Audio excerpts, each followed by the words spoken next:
السلام علیکم ورحمۃ اللہ وبرکاتہ۔ منور رانا صاحب کا ایک اشعار ہے کہ بلندی دیر تک کس شخص کے حصے میں رہتی ہے، بلندی دیر تک کس شخص کے حصے میں رہتی ہے، بہت اونچی عمارت ہر گھڑی خطرے میں رہتی ہے، اور یہ ایسا قرض ہے جو میں ادا کر ہی نہیں سکتا، یہ ایسا قرض ہے جو میں ادا کر ہی نہیں سکتا، میں جب تک گھر نہ لوٹوں میری ماں سجدے میں رہتی ہے، میں گھر جب تک نہ لوٹوں میری ماں سجدے میں رہتی ہے۔ یہ شعر میں پڑھا تو ماں باپ کی محبت یاد آئی۔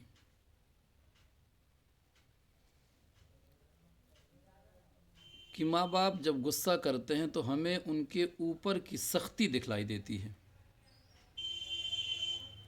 ان کا غصہ دکھلائی دیتا ہے، لیکن غصے کے بعد کی جو محبت ہوتی ہے، جو پیار ہوتا ہے، وہ ہم نہیں دیکھ پاتے۔ ان کے آنکھوں میں جو ہمارے لیے درد، جو آنسو ہوتے ہیں، ہم ان کو نہیں دیکھ پاتے۔ بالکل اسی طریقے سے کہ جیسے ایک اخروٹ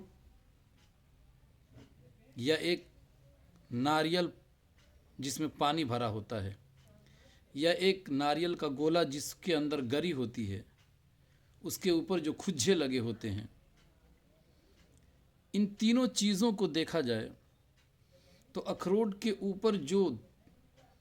سخت پرت چڑھی رہتی ہے، جو اس کو کور کر کے رکھتا ہے، کتنا سخت ہوتا ہے، وہ ہمیں یہ درساتا ہے، بتاتا ہے، سبق دیتا ہے کہ لوگوں، میرے اندر جو چیز ہے اس کی ذائقہ جب تم چکھو گے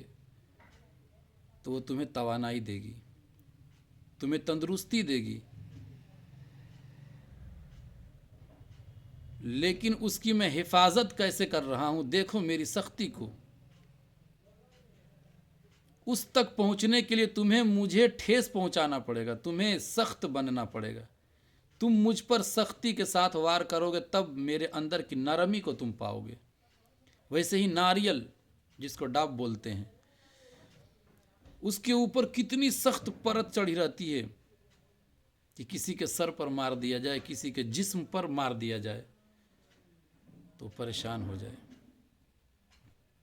سر پھوٹ جائے۔ اس ناریل کے اوپر چاقو مار مار کے ناریل والا اس کے اوپری حصے کو ختم کر دیتا ہے، اس کی سختی کو ہٹا کر کے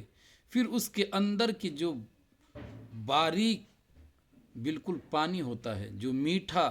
اور انسان کے لیے توانائی ہوتا ہے، ذائقے دار ہوتا ہے، اس تک پہنچنے کے لیے ناریل کے ریشے ریشے کو کاٹ ڈالتا ہے، پھر اس پانی کو نکال کے انسان پیتا ہے اور تندرستی اور اپنے آپ کو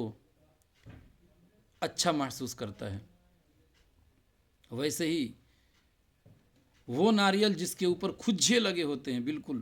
اور اس کے اندر جو گولا ہوتا ہے، گولے تک پہنچنے کے لیے، گولے کی حفاظت کے لیے جو اوپر سخت والی پرت ہوتی ہے، جو ایک ایک پرت کھینچ کھینچ کے آدمی نکالتا ہے، تب جا کر کے اس گولے تک، اس گری تک پہنچتا ہے جو ذائقے دار ہوتی ہے، لذیذ ہوتی ہے۔ میں نے یہ بات اس لیے کہی کہ ان تینوں چیزوں میں جو اندرونی بھاگ ہے، جو اندرونی حصہ ہے، کیا غضب کی اس کی تاثیر ہے، کیا اس کے اندر مٹھاس ہے۔ ویسے ہی ہماری ماں باپ کی زندگی ہمارے لیے ایک سبق ہے، عبرت ہے۔ ماں باپ کی محبت جب عمر لمبی ہو جاتی ہے، عمر دھیرے دھیرے بڑھنے شروع ہوتی ہے اولادوں کی، تب انہیں اپنے ماں باپ کی محبت سمجھ میں آتی ہے۔ میں نے یہ بات اس لیے کہی کہ ماں باپ کی محبت میں بالکل، اور ان کے غصے میں بالکل ناریل اور اخروٹ کی طرح ہے، اوپر سے سخت اور اندر ان کے دلوں میں جو محبت ہے بالکل ناریل کے پانی کی طرح، اخروٹ کی ذائقے کی طرح۔ اللہ ہم سب کے ماں باپ کو لمبی عمر عطا فرمائے، صحت یابی و تندرستی عطا فرمائے۔ السلام علیکم ورحمۃ اللہ وبرکاتہ۔